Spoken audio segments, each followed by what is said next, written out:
Alright, and there we have it. Shifter is in.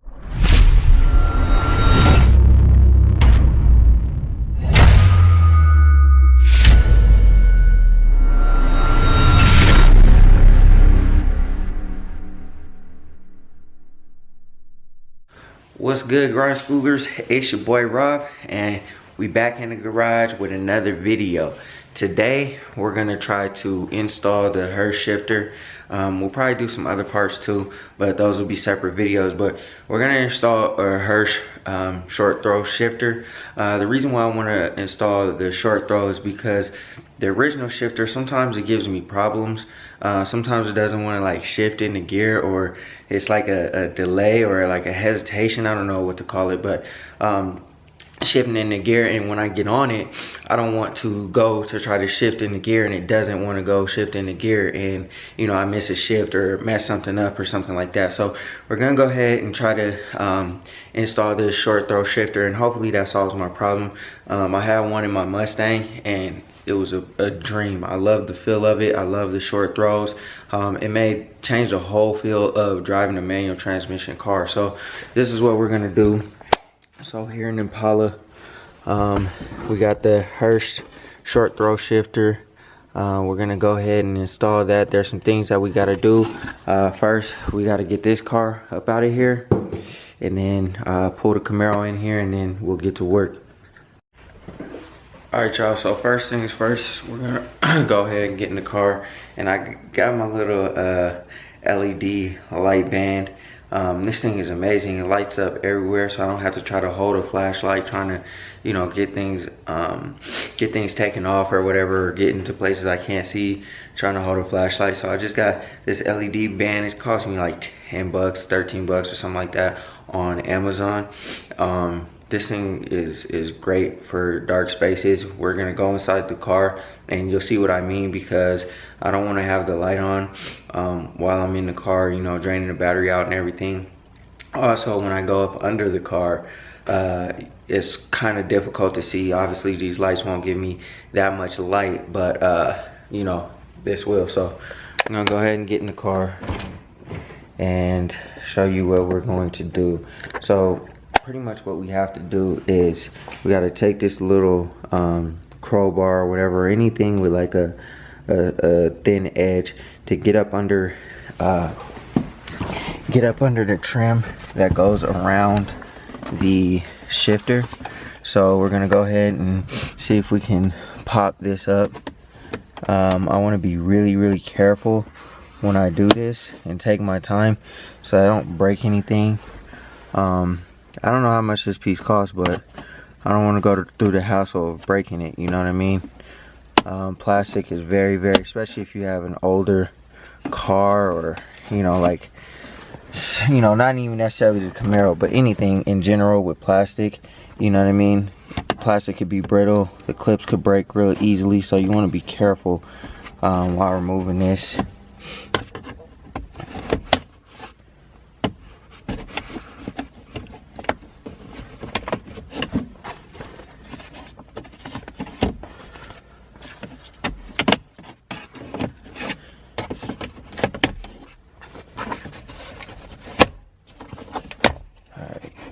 So it's already out, and there's only one, I believe, connection that holds this thing in. Let me see here. Here, let me set the camera down. Hopefully you guys can still see. Okay.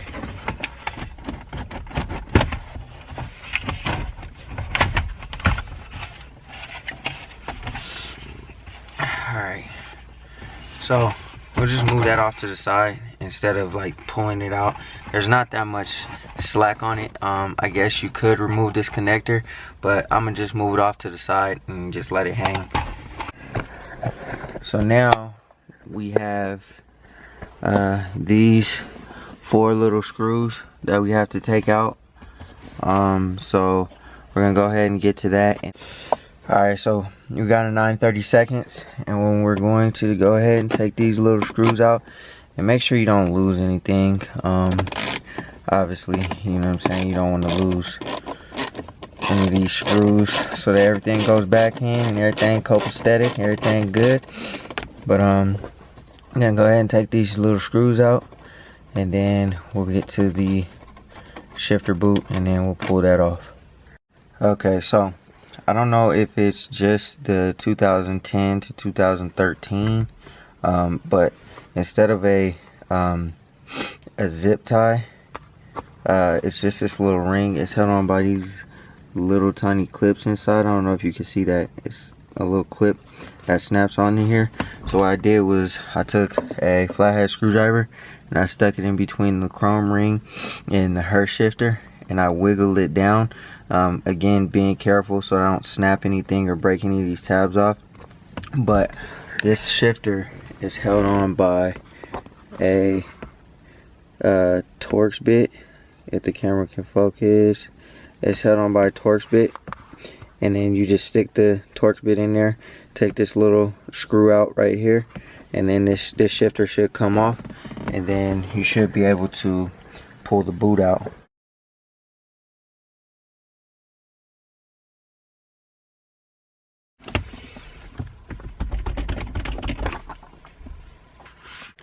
Alright, so I got the car all raised up. I only lifted up one side because I was going to try to use the ramps, but the ramps are too low for me to get up under the car because the car is super duper low. So I jacked up one side, and this car is very, very stiff and very rigid. So when you jack up the car at one particular point, the higher you go, the back end begins to lift up off the ground as well. So what I did was I threw a jack stand up under there, threw a truck jack stand up under here, and what we're going to do is get up under here and show you what we're looking at. So basically what I have to do is I have to loosen up this bolt, that bolt, and the other two bolts over there in order for me to access the shifter on top of the transmission. The transmission will drop down a tad bit, about a ½ inch to an inch according to the instructions, and we'll be able to go ahead and hopefully access the shifter on top of the car.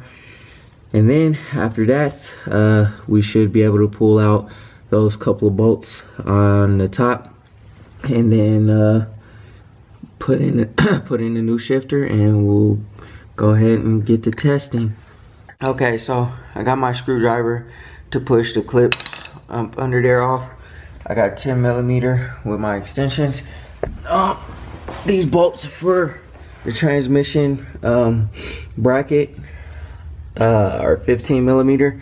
So what we have to get to is, I don't know if you can see, but it's up here, this little dust boot right here. You just pull the tabs out to pull it from up over the shifter or whatever, and then there's two 10mm bolts under there. I'm trying to get my light to get around like the camera or whatever. You can kind of see what's going on here, but there's two 10mm bolts that hold on to the shifter. There's two tabs that we push off of the little pin that goes through the bottom of the shifter. To access that little pin, we just got to push that those clips off with a flathead screwdriver, and that pin should slide out. And then after that, we can go ahead and pull the shifter out, put the new shifter in, and we'll be good to go. It's kind of hard holding the camera and trying to do everything all at once. It's just me, so unfortunately I can't really show you guys what it looks like, but after we're done, we'll go ahead and test the shifter, and hopefully everything is copacetic. Alright, so before I said that I needed a 10mm socket, that actually was not the case. It actually was an Allen wrench that I needed. Basically a 4mm would have done the trick, but this one came out without a problem. The other one got stripped out. Alright, you guys, we're just about wrapped up. Got the shifter, old shifter out. Got the new shifter on there. I don't have the ball on there, but all you do is, after you push the new shifter up through the bottom, you just connect these two these 2 screws with the chrome Hurst shifter, and then we'll connect the boot. After we connect the boot and put the Hurst shifter ball on, we'll be all done. And it's that simple, that easy. Alright, and there we have it. Shifter is in. Cycle through all the gears. The ball is a little bit loose, so I just got to tighten that up and everything. But other than that, everything is all copacetic. I need to order a new shift boot because unfortunately on my car, this little ring here is not going to allow me to put the zip tie around the little boot that's under here. But other than that, man, everything is all good. I had a little bit of difficulties trying to get everything taken care of because one of the screws had stripped out, so I had to use an extractor set to get the screw up out of the bottom of the shifter in order to pull the shifter out. But other than that, it was pretty seamless, pretty easy. It was not difficult at all. Once I got everything handled and taken care of, the instructions and everything were really straightforward, to the point, and like I said, very easy. So this is a nice little addition to the car. Like I said, I have one in my Mustang and I love the feel of it. I like the short throw shifter, and then also in my stock shifter I had issues with like shifting in the gear sometimes. I don't know what it was, if it was just a defect, if it was just, you know, that shifter or whatever. I don't really know, because this car really has like low miles on it. I got it at 28,000 miles, and since then I think I've put about 12,000 miles on it. But I had that issue since I first got the car. But anyways, without further ado, man, I think that wraps up this video.